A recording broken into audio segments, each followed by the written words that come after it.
everybody, welcome back to Living Traditions Homestead. Well, I'm getting back to work today on the outdoor quail aviary that I'm building. I'm hoping that during this video, which might take place over a couple days, we're going to get this completely finished up and get some of my young quail moved out here.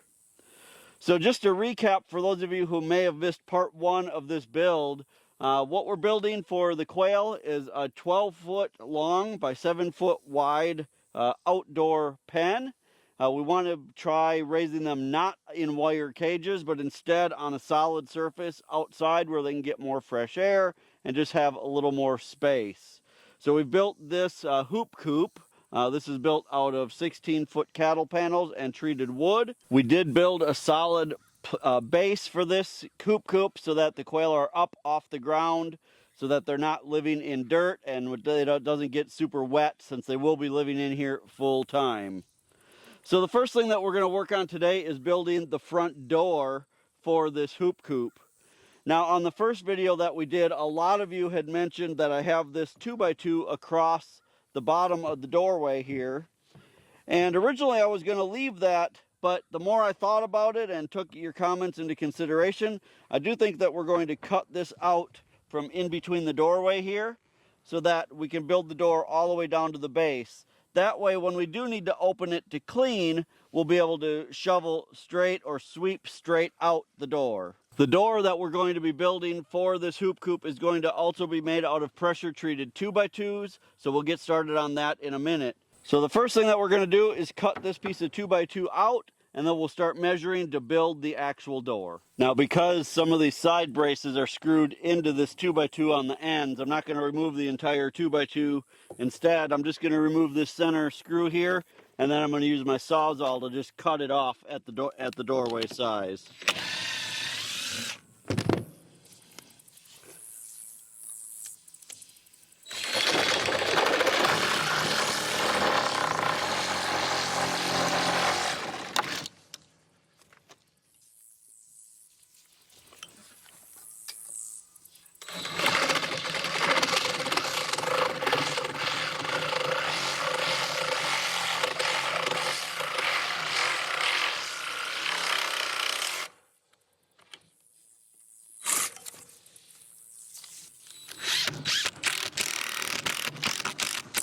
So the door opening measured 65 3/4 by 31. So that's the size that we're going to make. And again, we're going to be making this out of treated 2x2s, and then it will be covered in 1/2-inch plastic coated hardware cloth.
Alright, that is all of the pieces that we should need to make this door.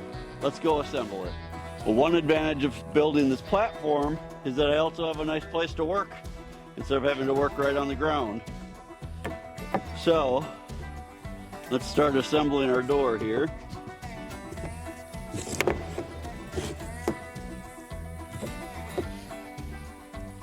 And I'll lay it all out here first.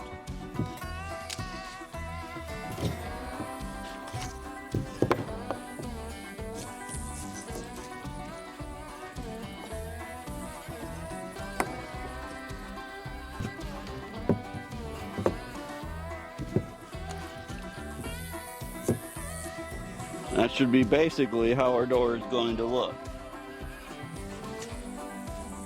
All right, let's start screwing it all together.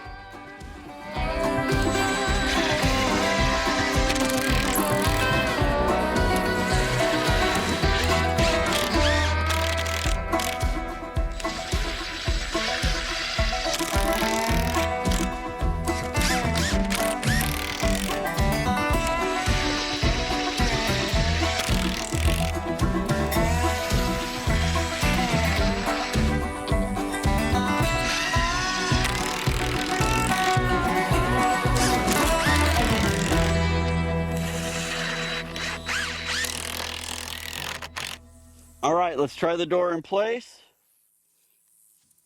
See how it fits. We do want it pretty tight because we do want to be able to keep snakes and things out from this quail. I think it's going to be pretty good. I'm going to go ahead and put the hardware cloth on the door, and then we'll get the whole thing installed. All right, it's time to start attaching our hardware cloth to the door. Not sure how good this shows up on video. This is a plastic coated hardware cloth, 1/2 inch by 1/2 inch. I already cut 2 pieces to size so that we can just get it stapled right onto the door.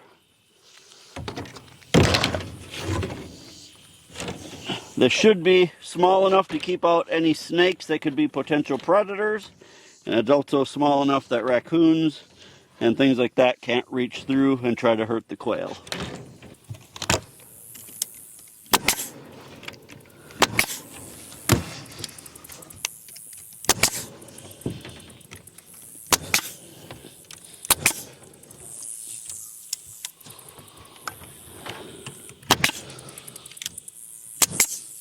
All right, so our door is complete.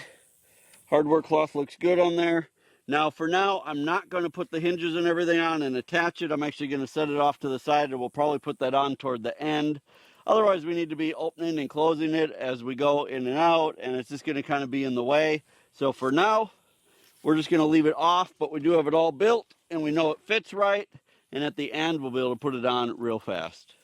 Now that the door is completely finished, we're going to install hardware cloth on both sides of the door. We're going to be using the same 1/2 inch plastic coated hardware cloth. The hardware cloth that I have is 4 feet wide.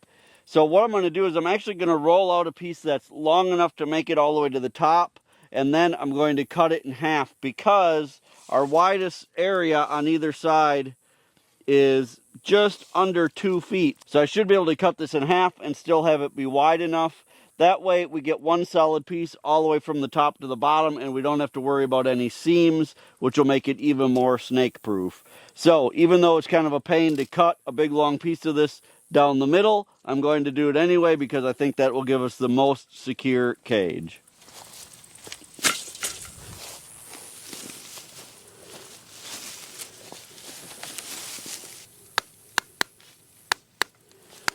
Now, when working with hardware cloth like this, I like to just use a tin snips. You can use a wire cutters as well, but a good quality tin snips, I think, makes it even faster.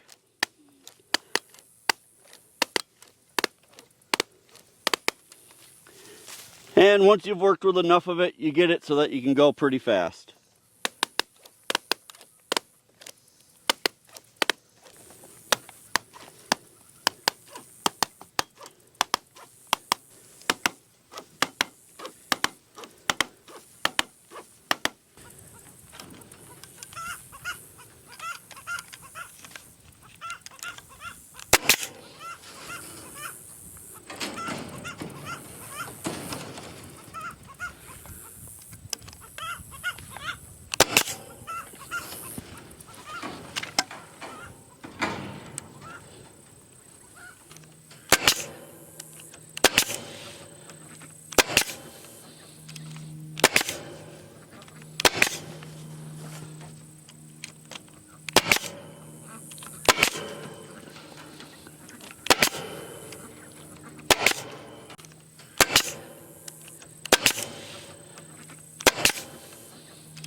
All right, both sides of the doorway are now covered with the 1/2 inch hardware cloth. I also went ahead and put a piece up here above the door That's as far as I'm going to get on this project today. I got to get my tools cleaned up. We have a church event to go to tonight, but I'm going to get back out here tomorrow morning while it's nice and cool, and we'll get right back at it. So I'll see you guys in just a second. Well, it's the next evening. The weather's starting to cool down a little bit. It was a hot, brutal day today. About 95 degrees and pretty darn humid. So I did get out earlier and do a little bit of work, but not for real long.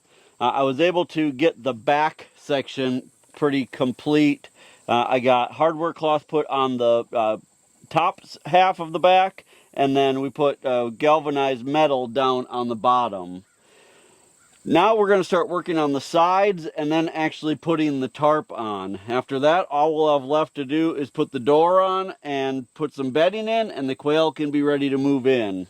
We've got a couple hours of daylight left, so I'm not sure if we're going to get that all done today, but we're going to try. The first thing that we need to do is we're going to need to run some wood along the sides at the height of the metal that we're going to be putting on. The metal that we're using is the same as what I put on the back. It's galvanized metal roofing. It is 26 inches tall and 8 feet long. So we're going to need 1.5 pieces per side because this is a 12-foot cage. So we're going to go ahead and get that started. We'll bring you guys along as we do that, and we'll get that all secured so that we can start putting the tarp on.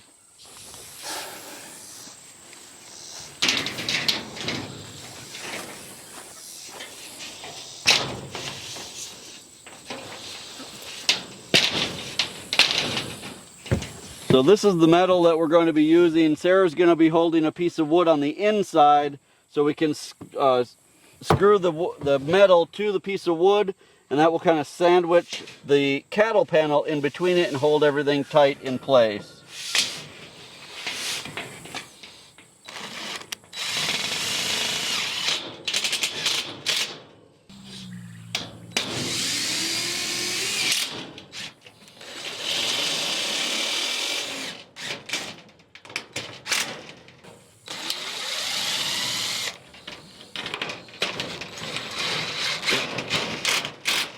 So there we go. That metal should keep the quail nice and safe. If anything does happen to rip through the tarp, they won't be able to get in there. Now we do need to attach it at the front yet along the cattle panel, so I'll show you that in just a second how I'm going to do that. I have found that the best way to attach the metal to the actual cattle panel is with hog clips. Right now this is kind of loose here, and that there's definitely enough space for like a snake or something to get through there. So what I do is I take a hog clip, and hog clips use this special pliers to bend them, and then I can just go around the cattle panel. It's a little harder because we already have the hardware cloth here on the front.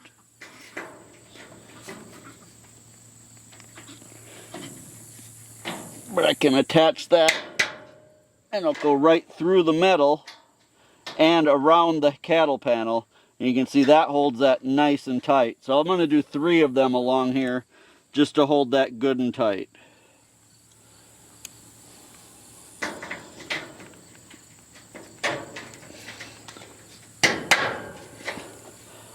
Only hard part is having to push hard enough to actually pierce the metal.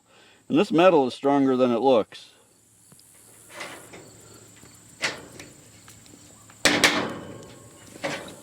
But that holds it nice and tight, and now nothing should be able to get in there. So we're going to do exactly the same thing over on this other side, and as soon as we get that done, we'll move on to actually putting the tarp on. All right, we've got both sides put on with the metal. You can see now the back and the sides have metal that goes up 2 feet. I think that should be plenty secure. So the next thing that we're going to do is we're going to put the tarp on. So for this, we bought an extra heavy duty tarp. It's a 12 by 16 inch tarp. This is, I believe, an 18 gauge or 18 mil tarp, so it is really, really heavy. I've used this same tarp on the last 3 hoop coops that we've built, and it's worked out really well. Originally, when we were building hoop coops, we used billboard material, but we can't have a good source for that anymore. And to be real honest, I think these tarps are just as strong, and because they have the grommets in them, they really hold up nicely. So we're going to roll this out, and then Sarah and I are going to throw this over the top and get it secured to the sides.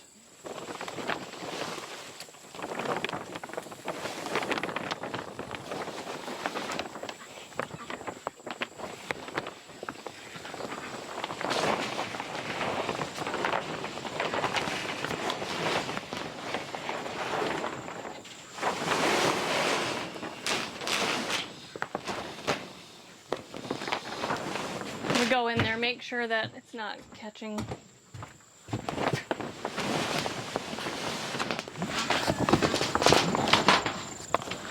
Luckily, it's not a windy night, so this went pretty smoothly. Now to anchor the tarp, we're just going to be using 1.5-inch deck screws with a washer on them, and that should be enough to hold the grommets nice and tight to the base of the platform that we built.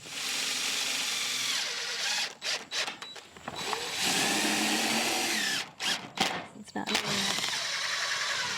What?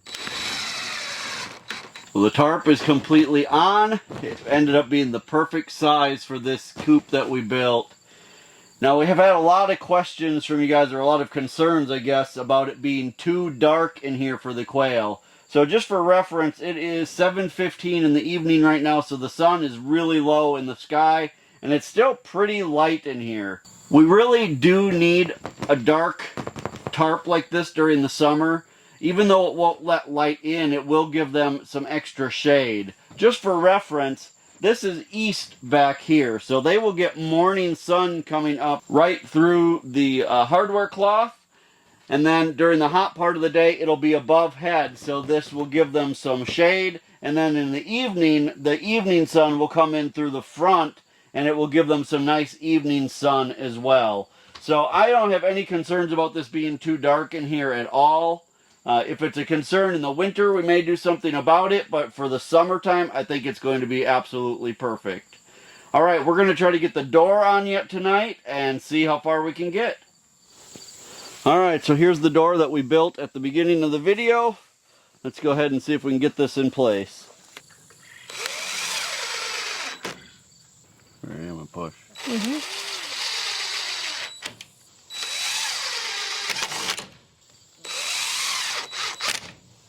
All right, the door is completely installed. I went ahead and added a lock on it here, up high enough that no wild animals can mess with it. Down at the bottom, I did end up putting a little block of wood right here so that the bottom of the door has something to close up against. And I think that's a nice, secure door.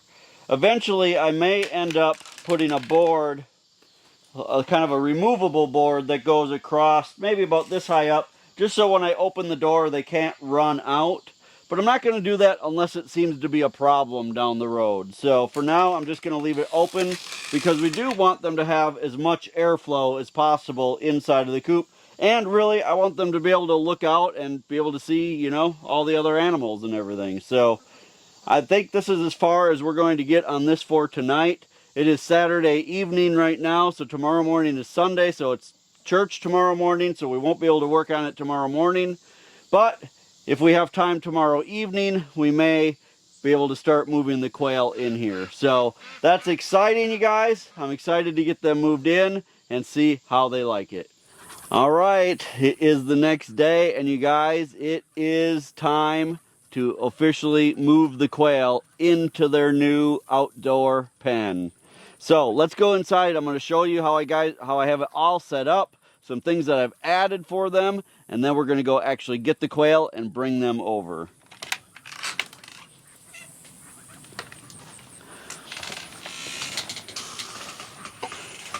Now, as you can see, I've covered the entire floor with pine shavings. I've also got their food and water set up. I'm using these shoebox feeders that I've been using in their grow out pens inside of their cages. I've recently started using this new kind. It's got a little plastic tube that you can just cut a hole and stick these in. People are actually selling these on Etsy now.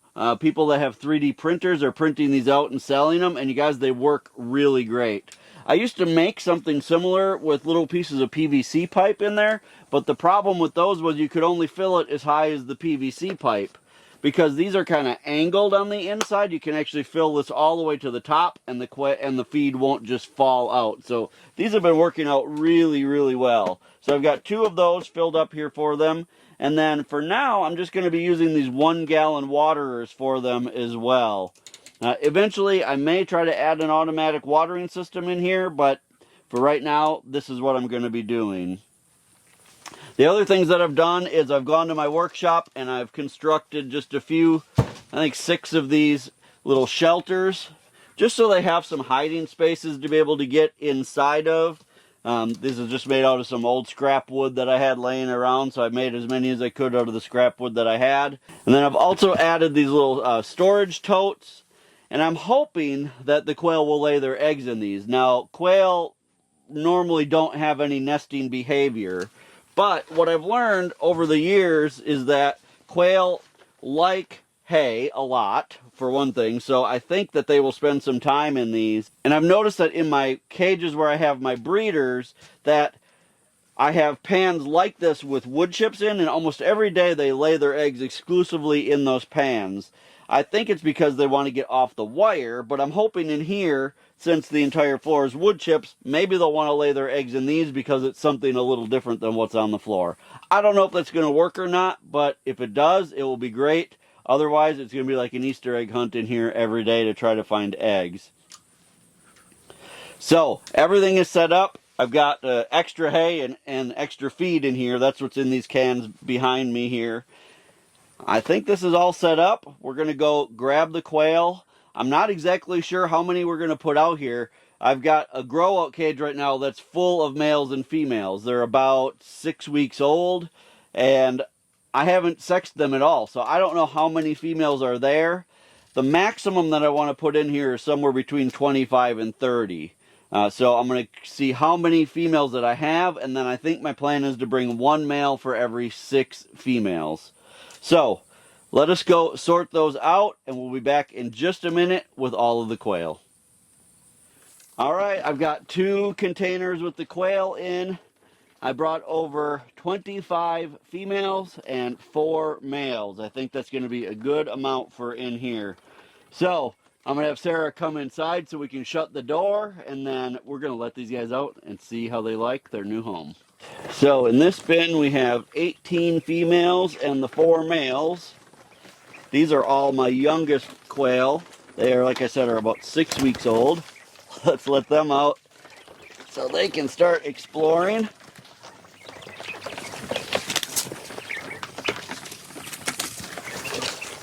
Come on. There we go. I know it was warm in that box, huh?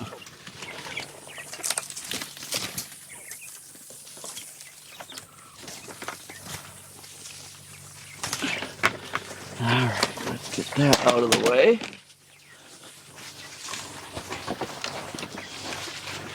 And then in this bin over here, I've got 7 more females. These are older females. This is one breeding group that I had where the male passed away. I don't know what happened to him exactly, but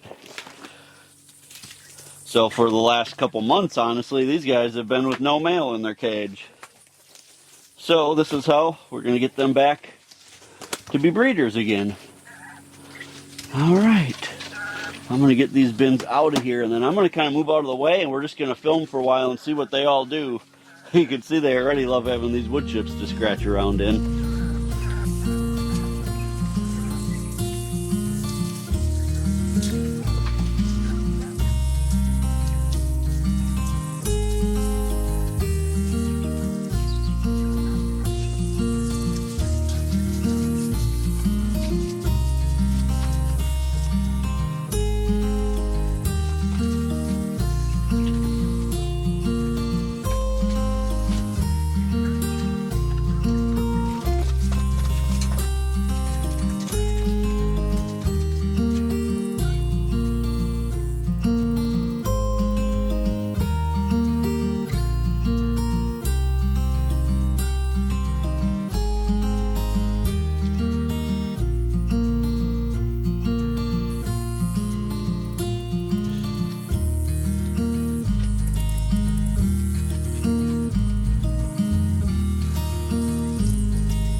Well, I'm not exactly sure what a happy quail looks like, but if I had to guess, I would say that those are happy quail right now. They are just having a good time with all of this wood, all of these wood chips and dust bathing, and they're going in and out of those pans with the hay. they're just having a great time right now. And honestly, I'm having a great time watching them. It's been a long time coming. This is something that Kevin's wanted to do for a long time, and we've been having comments and suggestions from you guys for a long time as well. So it really is good to get this project done with so we can really enjoy watching these quail and showing them to you guys in this environment. This is also the final animal that we wanted here in Waddlesville. So Waddlesville is now officially complete as far as animals go. Unless things change down the road. You never do know. You guys, thank you so much for coming along as we built this pen for the quail. I will be giving you updates in the future to let you know how this experiment is going. Like I've said all along, I don't know for sure if this is going to be a great thing or a bad thing. I know the quail seem happy, but there always has to be a balance between the amount of work that something takes and the benefit to the animals. So I'm hoping that, you know, if I only need to clean out all of these wood chips once a month or something like that, I think it'll be a really good thing. If they need to be cleaned out 2 or 3 times a week, we may need to reevaluate what we're doing here. So time will tell if this experiment is a success or a failure. You guys, we're so happy that you came along for us to build this quail house and to bring them in. If you guys are enjoying videos like this, make sure that you hit the subscribe button. And remember, the best way to help us here on the homestead is just to share our videos on your social media. Until next time, thank you so much for stopping by our homestead. Take care and God bless. God bless.